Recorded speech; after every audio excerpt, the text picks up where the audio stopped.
Sasa unajua kuleta matumaini ni mapokeo. Kuleta matumaini ni mapokeo. Kuna wengine hawapendi tu. Yaani utulivu wa nchi kwao wao ni hasara. Yaani kuna watu hawapendi. Kwa usitegemee kwa beti tutatoka leo wote tutaimba wimbo mmoja. Kuna watu kadiri tunapokuwa na misukosuko ndo maisha yao. Watapendaje? Hawatopenda.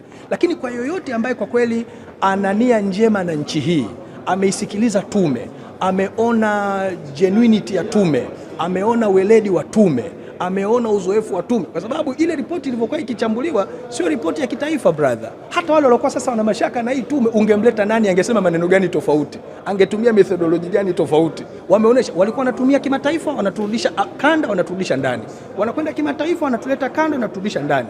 Sasa lakini bado kuna watu watapiga kelele. Sasa kama ulikuwa unataka katiba mpya, imesema kweli kuna kilio cha katiba mpya, kaja mwenye tume yake kakiri, kapokea, kaja mkuu wa nchi anasema jamani, tuko tayari tuungane, hebu tuyatekeleze haya. Sasa wewe utakuja tena bado useme chokochoko. Sasa unachokitaka ni nini? Kwa sababu kuna watu hawako tayari kuona hali kitulia. Hao hawapo brother. Hata kwenye familia mko saba, kuna wengine zile vurumai zikitokea yeye ndio anapenda, ndio raha yake. Kwa hiyo hatutegemei kwamba 100%, lakini kila mwenye kufikiri, kila mwenye kuitakia mema nchi hii, na kila mwenye kujutia kilichotokea kile na hataki tena ajirudie, mimi ninaamini ataungana na tume, ataungana na rais. Hebu sasa kama kuhukumiana, tuanze kuhukumiana kwenye utekelezaji wa yale ambayo sasa yameahidiwa siku ya leo.